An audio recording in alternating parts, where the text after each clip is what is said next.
विद्यार्थी मित्रांनो, आज आपण पाहणार आहोत इयत्ता 10वी गणित भाग 2 म्हणजेच भूमितीचं आपलं तिसरं प्रकरण जे आहे सर्कल, त्यामधील प्रॅक्टिस सेट 3.4 आपण सविस्तर एक्सप्लेनेशन सहित पाहणार आहोत। आकृत्या मी काढलेल्या आहेत, त्या तुम्ही अभ्यासू शकता। चला तर मग आपण सुरुवात करूया। Let's start to the lesson number 3 parts 2 mathematics 3.4। तुम्हाला समजलं असेल तर सबस्क्राइब करा, शेअर करा आणि जास्तीत जास्त बेल आयकॉन प्रेस करा। आज आपण पाहत आहोत इयत्ता 10वी गणित भाग 2 प्रॅक्टिस सेट 3.5 म्हणजे सर्कल प्रकरण आपण पाहत आहोत। यामध्ये तुम्हाला दिले rays PQ touch the circle at point Q। PQ दिलेला आहे तुम्हाला 12, PR दिला आहे 8, फाइंड PS आणि RS तुम्हाला काढायचे, सर्कल काढायचं आहे आणि त्याला एक Q पॉइंटमध्ये टच झालेली एक रेषा आहे तर ती तुम्हाला दाखवायची इथे। ते पहा, बाय टँजंट सिकँड थेरम, हा थेरम आहे इथे टँजंट आणि सिकँड। तुम्हाला टँजंट म्हणजे काय आणि सिकँड म्हणजे काय मागील व्हिडिओमध्ये मी सांगितले नसेल, त्यावरती एक सविस्तर व्हिडिओ घेऊ। इकडे पाहूया आपण सिकँड थेरम काय आहे। सर्वात आधी थेरम थोडेसे समजून घेऊया आपण। Theorem of the internal division of chords, ह्या ज्या आपल्या कॉर्ड्स आहेत सर्कलच्या दोन जीवा, हा सर्कल एवढा ॲक्युरेट काढलेला नाही परंतु तुमच्या समजण्यासाठी काढलेला आहे, तुम्ही समजून घ्या। ही एक आपली जीवा आहे इथपर्यंतची C आणि B, ही जीवा आणि AD ही दोन्ही जीवा कशा झालेत एकमेकांना इंटरसेक्ट आहेत in this point O। Okay, then internal division म्हणजे आतमध्ये त्याचे 4 समान भाग झालेत, 1, 2, 3 आणि 4 डिव्हिजन। ओके, हा एक थेरम आहे म्हणजे हे सगळा अँगल सगळे सेम असणार आहेत, equal 90 degree 90 degree 90 degree and 90 degree. Okay, हा इक्वल असणार आहेत। इथे काय theorem of the internal division of the chords, हे पहा एक डिव्हिजन आहे, बाहेरचा अँगल एक तयार झालेला आहे आणि त्यामुळे 2 आर्क तयार झालेत। हा एक आर्क तयार झालेला आहे CE आणि हा दुसरा आर्क तयार झालेला आहे CAE, हा एक बाहेरचा आर्क तयार झालेला आहे। ओके, तर असा जर थेरम असेल तुम्ही काय करणार आहात, AO into BO is equal to CO into DO म्हणजेच काय 4 समान भाग। AO हा पहा, हा जो आपला पहिला थेरम आहे ना, AO into BO okay is equal to CO into DO। समजलं? तर अशा पद्धतीने तुम्हाला कुठल्याही एकाचं माप दिलं तर बाकी तुम्ही 3 इंच किंवा 3 दिले तर एकाचं माप काढू शकता। ॲज इट इज इथे सुद्धा हा थेरम जो आहे इंटरनल डिव्हिजन ऑफ कॉर्डचा सुद्धा, यामध्ये AB इंटू AC, AB हा पहा, हा AB जो आहे एवढी रेषा AB इंटू AC पूर्ण, देन AD हा पहा, हा AD इथपर्यंत आहे, AD इंटू DE, या दोन्हींचं मल्टिप्लिकेशन मध्ये बरोबर इक्वल टू आहे, कारण हे इक्वल आहे म्हणून इक्वल टूचं साइन दिलं आहे। ते नेक्स्ट आहे tangent secant theorem of the theorem. Tangent secant म्हणजे काय, ही पहा, टँजंट आणि सिकँड म्हणजे एक स्पर्शिका असते आणि एक आतमधून जाणारी स्पर्शिका असते, वर्तुळाच्या दोन्ही बिंदूला जोडून आरपार बाहेर जाते, अशाला आपण टँजंट सिकँड थेरम असं म्हणतो। तर यामध्ये आपण काय करणार आहोत, AD चा स्क्वेअर असणार आहे। हा AD जी बाजू आहे बाहेरची सिकँड, याला बाहेरून स्पर्श करून गेलेली रेषा आहे त्याचा स्क्वेअर घ्यायचा आहे आणि सिकँड ही आतमधून गेली जी रेषा आहे ABC दोन बिंदूमध्ये जोडती आहे, AB इंटू BC, इथं आपण घेतलेले AB इंटू BC। या थेरमनुसार आपल्या सर्व गणितं सोडवायची आहेत।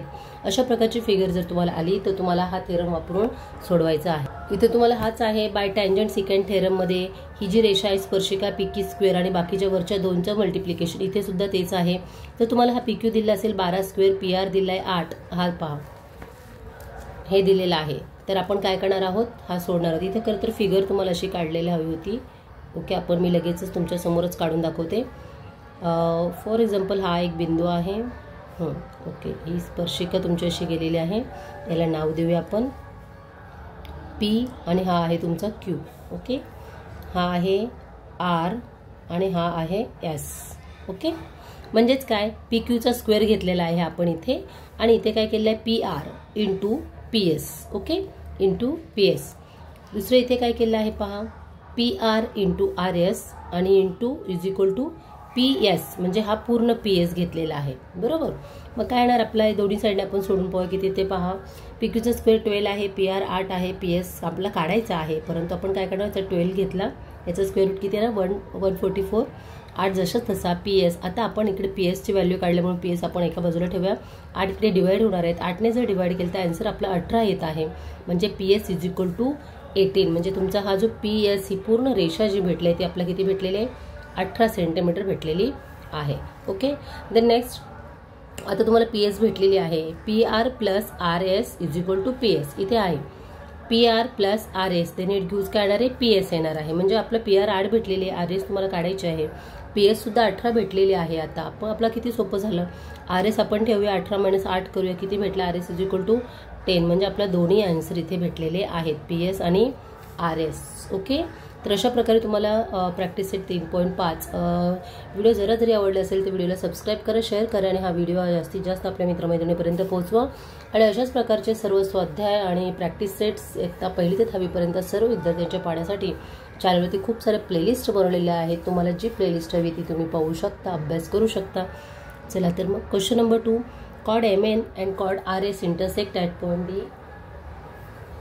दोन कॉर्ड आहेत म्हणजे वर्तुळाच्या जीवा आहेत, त्या जीवा एका रेषेमध्ये इंटरसेक्ट झाल्या, जॉईंट झाल्या त्या D पॉईंटमध्ये.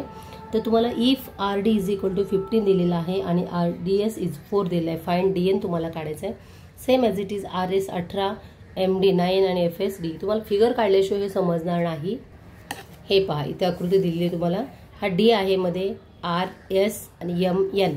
तर RS D मध्ये जोडलेला आहे, RD आणि DS. इकडे काय आहे, MD आणि DN. ओके, तुम्हाला हे स्पष्ट दिसतंय का? मी नावं पेनने लिहिते म्हणजे तुम्हाला स्पष्ट दिसेल. हा D आहे, हा M आहे आणि हा R आहे. ओके, तर ठीक आहे, दिसतंय स्पष्ट आता? Okay. By theorem of the internal division of chord. आपण कुठला थेरम वापरणार आहोत आता? इंटरनल डिव्हिजन म्हणजे काय? आतमधल्या 2 कॉर्डमुळे त्याचे 4 भाग झालेले आहेत. मध्ये इक्वल असू देत, अनइक्वल असू देत, परंतु 4 भाग झाले आहेत. मग काय करणार आपण? MD × DN = काय येणार? RD × DS. ओके, किंवा SD. ओके, मग आपल्या यापैकी काय दिलं आहे? MD किती दिलं आहे? 4 दिलेला आहे उदाहरणामध्ये, 8 दिलेला आहे. DN तुम्हाला काढायचं आहे किंवा DN सेम आहे. RD तुम्हाला किती दिलं आहे? 15 दिलं आहे. SD दिलं आहे 4. ओके, हे सर्व दिलेल्या संख्या आहेत. मग आपण काय करणार? दोन्हीचा गुणाकार करा, 15 × 60 आलेला आहे. DN ॲज इट इज 8 या बाजूला डिवाइड होईल आता 60/8 म्हणजे 7.5 युनिट्स आलेला आहे. मग DN तुमचा किती आला? 7.5 युनिट. ओके, एवढं सोपं प्रकरण आहे, अतिशय सोपं आहे सर्कल. त्यामुळे व्हिडिओ आवडला असेल तर सबस्क्राईब करा आणि जास्तीत जास्त शेअर करा. आणि खाली व्हिडिओच्या खाली एक हाईप बटन असेल तर हाईप बटनाला क्लिक करा, म्हणजे आपला पॉईंट मिळतात, बाकी काही होत नाही जास्त काही. चला तर मग by theorem of the internal division of chord, 2 chord दिले आहेत. Internal division MD × DN, RD × DS, same as it is वरच्याच. या सर्व संख्या आपण टाकल्या तुम्ही पाहू शकता. तर तुम्ही अशा प्रकारचे गणितं सोडवू शकता असं मला वाटते. डाऊट्स असेल तर विचारा, कमेंट्स करा, सबस्क्राईब करा. यानंतर तुम्हाला कुठला सब्जेक्ट घ्यायचा आहे तेही मला कमेंट्स करत चला. कुठला टॉपिक तुम्हाला कठीण वाटतो त्यावरती आपण प्रॅक्टिस घेऊया, एखादं लाईव्ह लेक्चर घेऊया. तुम्ही मला सांगा तुमच्या डाऊट सेशनसाठी. आणि तुमच्या आता फर्स्ट सेमिस्टर एक्झामसुद्धा दिवाळीनंतर लगेच सुरू होईल, त्यासाठी आपण प्रॅक्टिस पेपरसुद्धा आपण लगेच घेणार आहोत. जास्तीत जास्त सामायिकचा पेपर कसा येऊ शकतो, कुठले प्रश्न विचारू शकतात, कोणत्या प्रकारे सोडवले जातात, कोणत्या प्रश्नाला किती वेटेज आहे, हे सर्व आपण आता सविस्तर पाहणार आहोत. त्यासाठी चॅनलला भरभरून प्रतिसाद द्या आणि हाईप बटनाला क्लिक करायला विसरू नका. हाईप बटन केले तर नेक्स्ट व्हिडिओ तुम्हाला पटकन नोटिफिकेशन पण मिळत राहील. चला तर मग भेटूयात उद्याच्या व्हिडिओमध्ये. खाली दिलेल्या हाईप बटनाला क्लिक करा म्हणजे तुम्हाला जास्तीत जास्त नोटिफिकेशन मिळत राहील. धन्यवाद.